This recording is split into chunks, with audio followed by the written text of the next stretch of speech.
preemptive strike. Okay.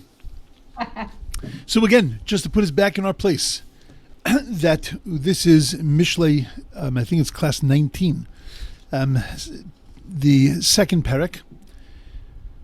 The first section of the second parak, verses 1 to 4, were the stipulation. If this is what you desire to achieve, then uz. So then this is what's going to happen. We spoke about the word uz being the seeing of the big picture, connected it back yesterday to Moshe Rabbeinu's uz, the uz basi, from when I came to Paro, to the uz yashir, to when then they will sing, the song of the sea. And we spoke the first section of the first uz was understanding, then you will understand God and godliness, and it will be clear to you. Everywhere you turn, you'll see him. And then you will understand justice and goodness. In verses 9 and 10. And you see in verse 9, there's the second uz, tavin tzedek u'mishpat.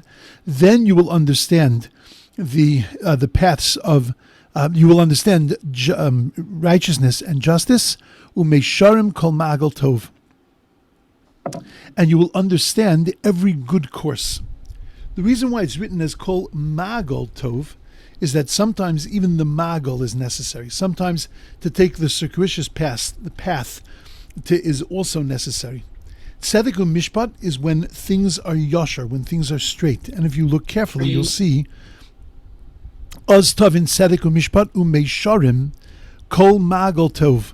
That mishpat is connected with yashar, with meisharim, with things that are upright, things that are straight. But sometimes everything will come b'magal tov. It comes in a roundabout kind of way, in a way that you never imagined it to happen, and all of a sudden you recognize the justice of everything. You recognize the purity and the goodness of everything. But a lot of times you don't see the goodness as it's happening. You only see the goodness afterwards. Okay, and then pasuk Yud, Ki savo chachma b'libecha, das lenafshecha yinom. Because when wisdom enters your heart with siyata deshmaya, with the help of heaven, then it becomes second nature, and that means that the battle on this front is going to be done. But and that's what the pasuk means. Ki savo chachma b'libecha. That in the end of all of this, if this is what you're seeking, this is what happens to you. What happens? Ki savo chachma b'libecha. Wisdom is going to enter your heart. V'das lenafshecha yinom. And real wisdom, real understanding, that's going to become something that is sweet, yin'am, noam. It's going to become something sweet and precious to your soul. Beautiful. So that's what the yield is going to be. Uz number 1, uz number 2. But then, what exactly does this do for us? How does this change our practical lives, knowing now the understanding of God and godliness and justice and righteousness? What does that do for us?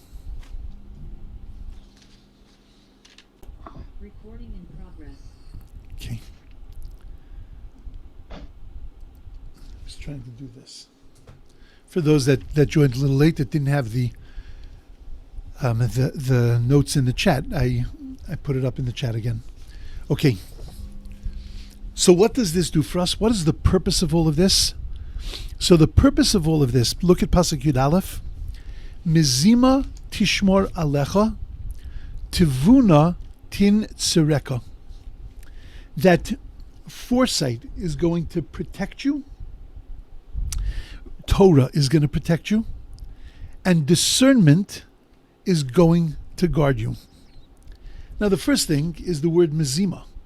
The word mezima very often comes from the word zima, which is something that is really used for immorality.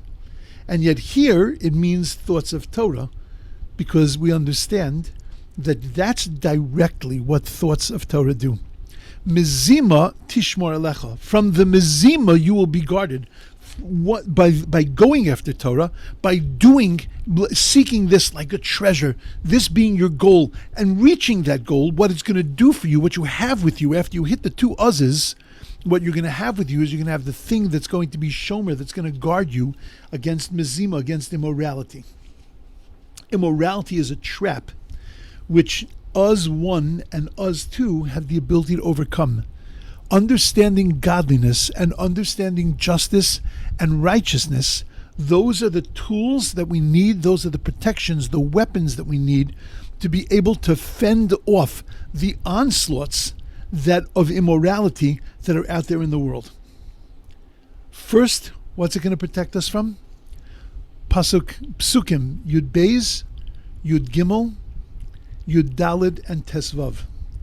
First, it's going to protect us from the traps of a bad chevra, of the people around us, of bad influences, of negative examples, and then it's going to save us from the Isha Ra'ah. Now, the Isha Ra'ah, the bad woman, I'll just say it now so that nobody keeps harboring on this, that the bad woman doesn't mean a bad lady. The bad woman is metaphoric for the Yetzer Hara, for the evil inclination, and we'll talk about why it's put in those terms. But it's going to save you from the Isha Ra'ah. It's going to save you from those kinds of temptations. When it comes to a bad chevra, there are three things that we need to be saved from. We need to be saved from those around us with bad midos because they have an effect on us. Those that have not only bad character traits but have also bad actions. The deeds that they do, the things that they do are also negative. And those who study Torah and who have philosophical ideas, not just ethical actions, not just their own character, but that the way that they approach the Torah is perverted. And if you look carefully, I'm just unfolding it, and then we'll look at it in particulars. Verses 12 and 13, Latzilcha miderech ra meish medaber tapuchos, to save you from the way of evil men, from men who speak duplicity. That's talking about people with bad midos, who leave the paths of rectitude to follow the ways of darkness. Those are bad midos.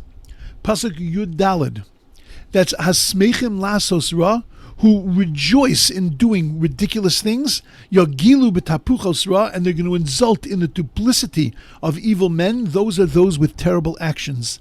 Asher orchoseyem ikshim, verse 15, and whose paths are crooked, unilozim b'ma'agloisam, and who are devious in their course. That's talking about those who pervert the Torah to support the things that they do. Now let's go through all of these details. Now that we've set up the picture, we're talking about the first onslaught, that this us one and us two, this understanding of God and this understanding of justice and righteousness, that they're going to help us protect ourselves from latzilcha miderech ra, to save us from bad midos, and from ish midaber tapuchos, and from a person who speaks tapuchos. Let me explain what that means. A person who speaks tapuch, the word tapuchos from the word hefech, lafoch, the opposites. That a person who speaks the opposite. What do you mean speaks the opposite? You don't trust a person like that. A person tells you one day it's, today's Monday, and then he tells you today's Tuesday. You say the person's nuts, right? And you can't trust him. Now, the person who lies to you, a person who tells you two things, so that you can't trust that person. It's apparent and it's obvious that he's telling you two different things. Yesterday you told me it was this, and today you tell me it's this. Yesterday you told me that you were sick, and now you're telling me you were busy. Well, which is it? Is it sick or is it busy? What is it? I'm not going to trust you because I caught your lie. So what does it mean, a person who's speaking tapuchos? So I'll tell you an amazing thing. We're told that on Sukkot we have to take an esrog. I would like you to look in the Torah and to find me the verse that says that you have to take an esrog. You won't find it. And the reason you won't find it is because you won't find the word esrog in the Torah. Oh, but you will find the species called esrog in the Torah, meaning that you will find an esrog, an allusion to an esrog in the Torah, but you're not going to find the word esrog. What's the esrog called in the Torah? Pre-eitz hadar. It is a fruit from a most beautiful tree. A lot of beautiful trees out there. I'm no horticulturist, but there's beautiful trees. So how could the Torah tell me a pre-Eitz Hadar and I would be able to identify, oh, that's the esrog. I knew that. How would you know that? So we have a tradition from Moshe on Sinai that God told Moshe, by the way, this pre-Eitz Hadar is an esrog, and Moshe passed that on to us. But our rabbis aren't satisfied with that. Our rabbis want to see in the words pre-Eitz Hadar that there is some reference to the esrog, that I would know that it's really the esrog. So they say pre-Eitz Hadar means not pre-Eitz Hadar, but pre-Eitz Hadar, a fruit of a tree where the fruit stays in the tree year after year. But then the rabbis give another explanation. Then how do we know it's the esrog? Because it's pre-Eitz Hadar, it's a fruit of a tree whose bark and fruit taste the same. Now the Gemara asks, but wait, there's others. There are peppers, that the pepper bush and the pepper that grows on that bush actually and it's actually a tree, the pepper tree that grows, and it's the same, but it's not a pre. And the Gemara goes through reasons why it rejects it, and it comes down to that it's the esrog that is the example of a pre-Eitz Hadar, a pre-Eitz Hadar, where the eitz and the pre are hadar. They are beautiful. In other words, they have the same beauty. They have the same taste. Now, why do I need to take an esrog to take a fruit like that? Now, what's very interesting, when you hold your lulav, we say that the lulav, the three species, and the esrog also, each represent another part of man. They represent another type of person besides another part of man, but they represent a type of person. There is smell and taste that represent good deeds and represent good midos, good character. Good Torah knowledge, good understanding. The lulav is from the date palm. It has no smell, but it has beautiful taste. The hadas has beautiful smell, but no taste. The arava, the willow, no taste, no smell. The esrog, beautiful taste and beautiful smell. What it's telling us is that even Jews that have good actions, no midos, even those that have good midos, but that have no good actions, those that have both, and those that have none, we have to tie it ulekachtem lochem. You have to take all of them for you. They all have to be tied together. But the way we hold that lulav is that the aravos are next to the hadas, because the aravos are next to the esrog, because the aravos have no taste and smell. The esrog has taste and smell, and we hope that the taste and the smell of the esrog wears off onto the arava. Beautiful. But what does the esrog represent? The esrog is shaped like a leaf. It's shaped like a heart. It also has taste and smell, and its taste and smell is similar to that of its bark. And our rabbis tell us that what that means is it's tocho kibaro, that its inside and its outside is exactly the same, which is the quintessence of a Jew, which is the ultimate goal that every Jew is trying to reach, that there should be a consistency between their outside and their inside, between what they think and feel and how they act. There are times you see Jews act in such a beautiful way, and inside they are tormented.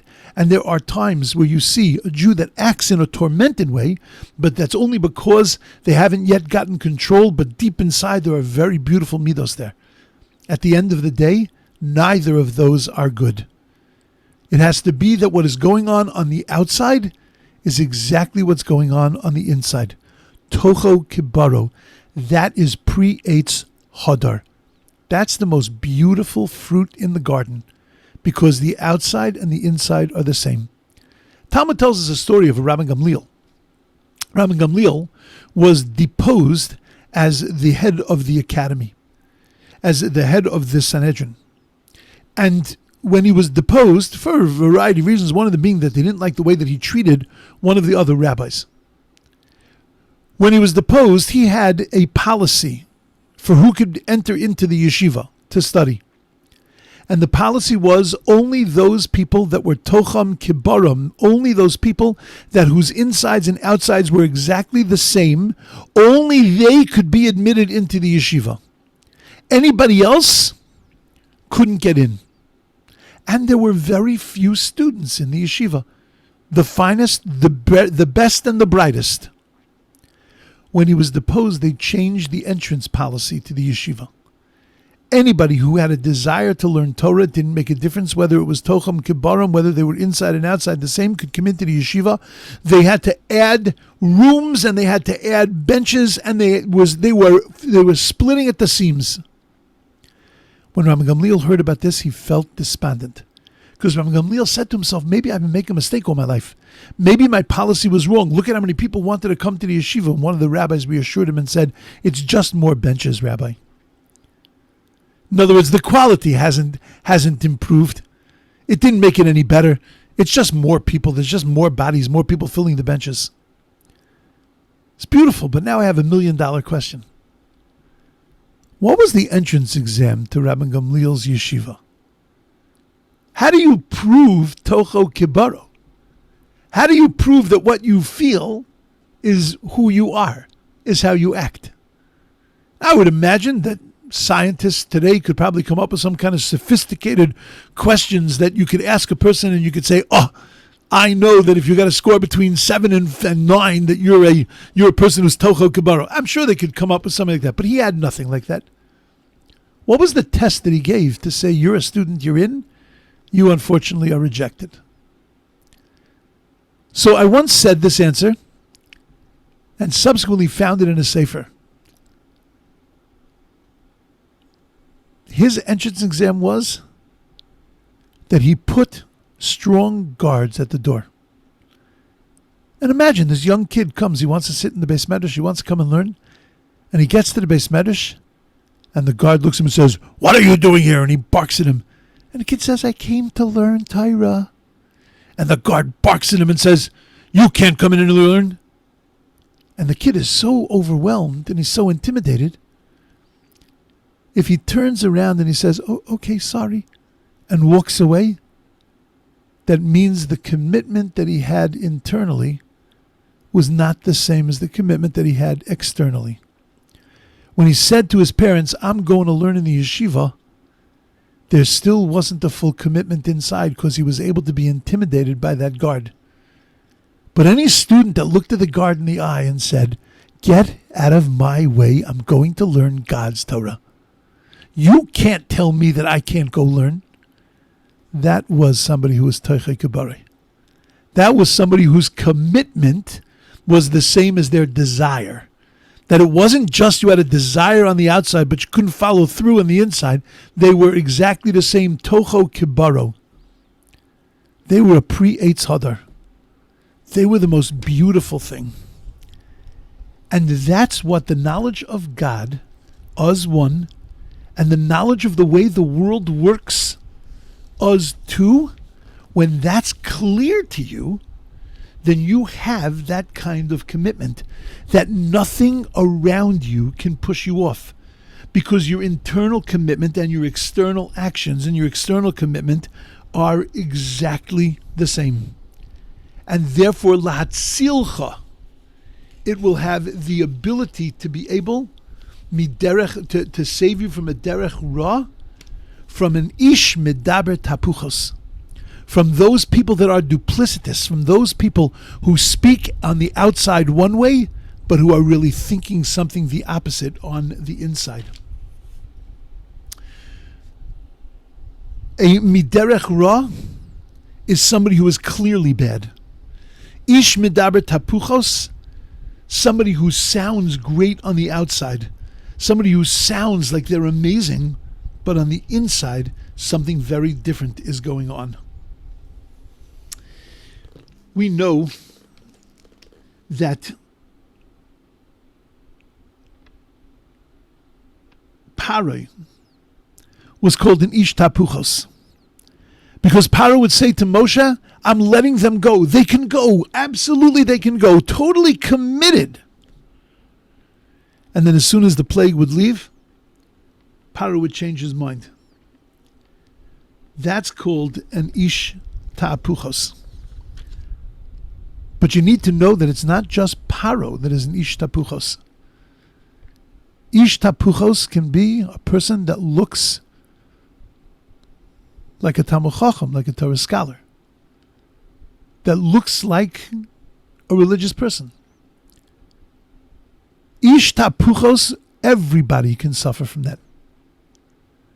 Everybody can be an ish tapuchos.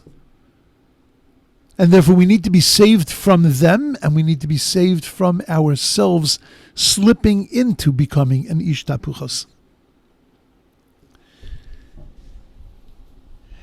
If you look very carefully, the pasuk says, again, Yud Beis, Lahatzilcha miderech ra, to save you from a derech ra, and from, in verse Yud Gimel, ha'ozvim orchos yosher, the people that leave the pathways of yosher, of uprightness, to go in the ways of darkness. Why are we using the word choshech? Why are we using the word derech and the word archos? Derech is a big road, and archos are small paths. We're describing the darkness, the duplicity with choshech, and those that are straight and honest with yosher. Archos are yosher, drachim are choshech. Because, unfortunately, most people are walking on big roads to accommodate all those that are walking in darkness and all those that their tocham are not kibarim, their insides and their outsides are not consistent. You need roads for that. To accommodate those that are yashar, that are straight and consistent inside and outside, whose tocham is kibarim, whose outsides are like their insides. Unfortunately, there you only need archos, because there aren't as many. And that's the first thing, that Uz 1 and Uz 2, the accomplishments of seeking God like he's a treasure, of desiring knowledge and understanding, the Uz 1 and Uz 2 will then be your weapon to protect you against duplicity. Because you understand what is consistent and honest. And you'll be able to smell it a mile away. Pasuk Yud Daled. The second thing it will help you with, it'll protect you from, Hasmeichim Lasos Ra. Those people who are happy about doing something wrong. There are people that are happy about doing something wrong. Really? Yeah. There are people that convince themselves that they know that what they're doing isn't a good thing, but they have no remorse. They have no charata. You know, there are many people who will say about their lives, if I had the chance to do it again, I would do it exactly the way I did it. No, that can't be true.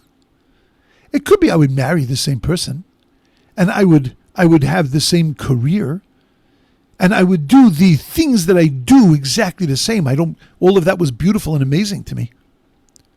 But I don't think I would be the same person. I think give me a second chance and I would be able to know, don't go down that road. Don't make that decision. Don't say that. Don't think that, because look at yourselves now and look at yourselves when you were 20. Very, very different people. Much, one would hope, much more capable of making decisions, much more capable of being sensitive to other people, much more capable of seeing a big picture, which we weren't all necessarily capable of in our youth. So imagine if we had a second time around where from our very youth we would have the understanding that we have now. I would make many, many different decisions. I would learn many of the things that I'm learning now. I would have learned them when I was 15 or when I'm 20. How that would have helped my life as it's helping my life now.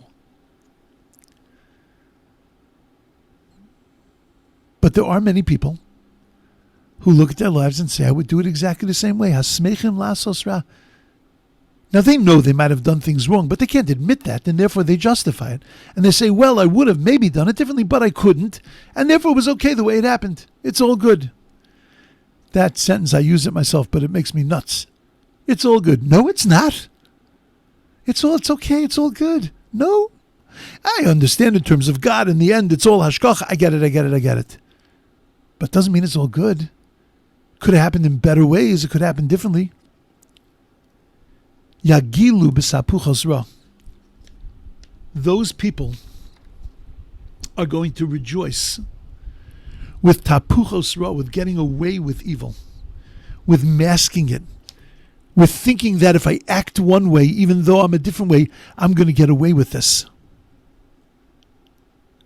And those people that act in this way, so that us 1 and us 2 will protect from. Just quickly, Pasuk Tes Vav, Pasuk 15. Asher orchosehem ikshim. People whose ways are crooked. That means not only have they justified it in themselves, but they've used the Torah to build crooked paths and to show from the Torah that this is the truth. This is the way it's supposed to be. This is all good and okay. Unilozim b'ma'aglosam. But who ultimately are perverse in their courses. It makes me crazier than anything when I listen to people use the Torah as a shovel to be able to dig the hole that they need to dig in order to feel comfortable with their lives. And they bring rayos and they bring proofs. And they bring all kinds of backup. But it's all based on false premises. And that's hard for us to be able to discern. It's hard for us to be able to know who's speaking truth and who's speaking nonsense. Sometimes it just sounds so appealing.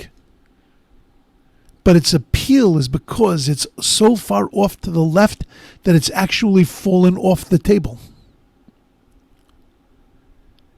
And that's what us 1 and us 2.